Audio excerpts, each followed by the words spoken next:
গাছটি টেবিল কামিনী। আমরা প্রত্যেকে এই গাছটি দেখেছি এবং প্রত্যেকে এই গাছ অনেকেই আছি যারা করে থাকি। কিন্তু এই বর্ষাকাল আসলেই সাধারণত এই সমস্ত গাছগুলি মারা যায়। আর এই বর্ষাকালে আসলে এই গাছগুলি কিন্তু একটু পরিচর্যা অন্যরকম করতে হবে, কারণ বাকি সারা বছর আপনারা যেমনই খাবার দিয়ে থাকুন আর যেমনই করে থাকুন, যদি বর্ষাকালে এই সমস্ত গাছগুলি বাঁচিয়ে রাখতে চান তাহলে আজকে এই ভিডিওটি আপনার জন্য। তো পুরো ভিডিওটি স্ক্রিপ্ট না করে দেখতে থাকুন।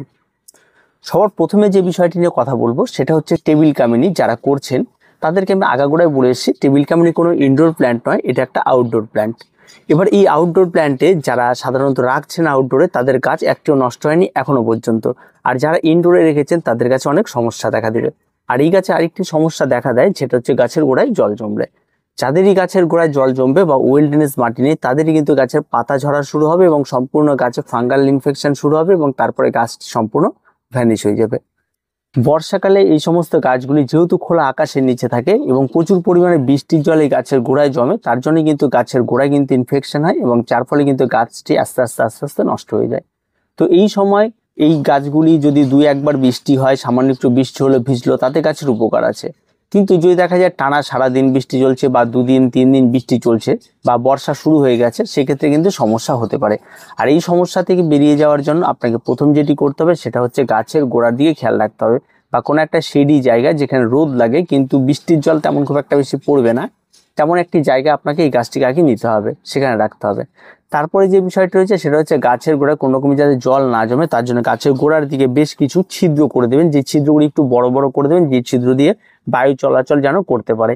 এরকম কিছু ছিদ্র আপনারা শক্ত কিছু দিয়ে গাছের গোড়ায় করে দেবেন। তাতে কি হবে, গাছের গোড়াতে যদি বায়ু চলাচল করতে পারে তাই, বা কোন রকম যদি মাটি বা যাই হোক জল যদি পড়ে তাহলে খুব তাড়াতাড়ি সেটা ড্রেনেজ হয়ে যাবে, এই বিষয়টা কিন্তু তৈরি হবে। আর তারপরে যে ব্যাপারটি রয়েছে সেটা হচ্ছে গাছের খাবার।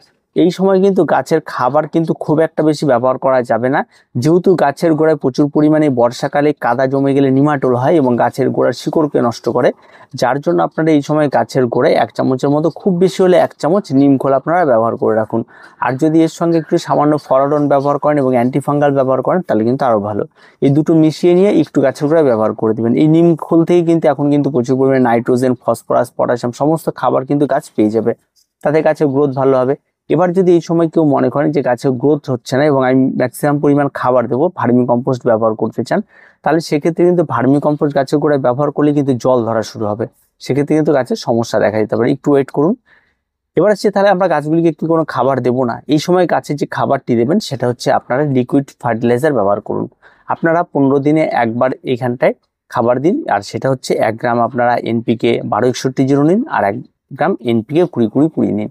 এই দুটো 1 লিটার জলের মধ্যে 1 গ্রাম 1 গ্রাম করে গুলিয়ে নিয়ে এই সমস্ত গাছগুলিতে স্প্রে করে দিন। স্প্রে করে দেওয়ার পর আপনারা এই গাছের গোড়ায় সামান্য পরিমাণ 100 ml এর মতো প্রত্যেকটা গাছের গোড়ায় ঢেলে দিন। এবং এটা কিন্তু বেশি পরিমাণে ঢালবেন না, যাতে গাছের গোড়া বেশি টাইম জল স্টে থাকে বা ভেজা থাকে, এটা কখনোই করবেন না। তাতে দেখবেন গাছগুলি গ্রোথও পেয়ে যাবে এবং খাবারও পেয়ে যাবে, আর এই সময় আর কোনো কিছু করার কিন্তু খুব একটা প্রয়োজন পড়বে না। এবার সে গাছের চারা প্রস্তুতি, যেটা খুবই গুরুত্বপূর্ণ। অনেকেই বলে থাকে যে এই সমস্ত গাছগুলির চারা তৈরি হয় কিনা। হ্যাঁ, এই সমস্ত গাছের চারা তৈরি হয় এবং সেই সমস্ত চারাগুলি কাটিং থেকেই তৈরি হয় এবং অন্য কোনো প্রসেস নয়।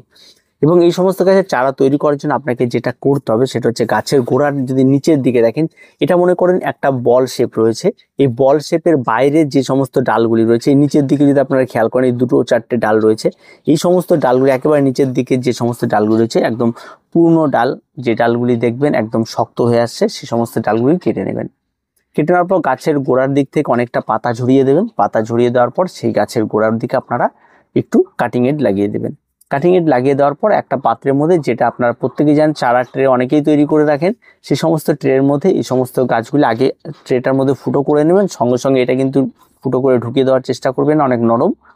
তো সেখানে আগে একটা ফুটো করে নিয়ে, ছিদ্র করে নিয়ে, তারপর তার মধ্যে এটাকে বসিয়ে দিয়ে রেখে দিতে হবে। আর এটা কিন্তু একটা উত্তম সময় চলছে গাছের চারা তৈরি করার। এই সমস্ত গাছগুলি কিন্তু আপনাদের এখনই চারা বসিয়ে দিতে হবে, তাহলে কিন্তু আপনি আগামীতে এই সমস্ত গাছ থেকে আরো অনেক বেশি চারা পেয়ে যাবেন। এই সময় কিন্তু গাছে আবার ফাঙ্গাল ইনফেকশন এবং পেস্টিসাইডের আক্রমণ ঘটবে, আর ঠিক সেই জন্য আপনাদের কিন্তু এই সময় কিন্তু গাছে অ্যান্টিফাঙ্গাল এবং পেস্টিসাইড দুটোই স্প্রে করতে হতে পারে। সেটা অবশ্যই আপনারা গাছ বুঝবেন, খেয়াল রাখবেন। হয়তো একদিন একটু বৃষ্টিতে ভিজলো বা পরের দিন একটু অ্যান্টিফাঙ্গাল স্প্রে করে দিলেন, ঠিক আছে, এগুলি আপনারা বুঝে বুঝে করবেন, দেখবেন আপনার গাছে আর কোনো রকম কোনো সমস্যা দেখা দেবে না।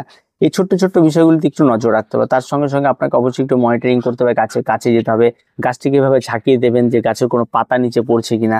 যদি এরকম ঝাঁকিয়ে দেখেন যে গাছের পাতা নিচে পড়ছে, তার মানে মাথায় রাখবেন গাছটি কোনো রকম কোনো সমস্যা হয়েছে। ঠিক আছে, সঙ্গে সঙ্গে অ্যান্টিফাঙ্গাল একটি স্প্রে করে দেবেন, এই ব্যাপারটি করবেন। আর নিচের শেপগুলি যাতে ঠিক থাকে, বল শেপটা ঠিক থাকে, সেই বিষয়গুলি একটু খেয়াল রাখবেন। আর গাছ যখনই দেখবেন এই যে গুচ্ছ হয়ে এক জায়গায় রয়েছে, এটা যখনই ছেড়ে দেবে, মানে গাছের মধ্যে ফাঁকা ফাঁকা তৈরি হচ্ছে, তখনই মাথায় রাখবেন গাছের খাবারের সমস্যা রয়েছে, গাছের মাটি ঠিক নেই, এই ব্যাপারগুলি তখন বুঝতে পারবেন। তো আর তেমন কোনো কিছু নেই, ছোট্ট ছোট্ট পরিচর্যা করে টেবিল কামিনী কিন্তু দেখার মতো হয়ে থাকে। আর এই বর্ষাকালে এই ছোট্ট ছোট্ট টিপসগুলো আপনারা মেনে চলুন, তাহলে কিন্তু আপনার গাছগুলো অনেক সুন্দরভাবে বেড়ে উঠবে। তো ভিডিওটি আজকে এ পর্যন্তই। ভিডিওটি ভালো লাগলে অবশ্যই লাইক, শেয়ার এবং কমেন্ট করুন, আর চ্যানেলটিকে সাবস্ক্রাইব করে রাখুন। প্রত্যেকে ভালো থাকবেন, প্রত্যেকে সুস্থ থাকবেন।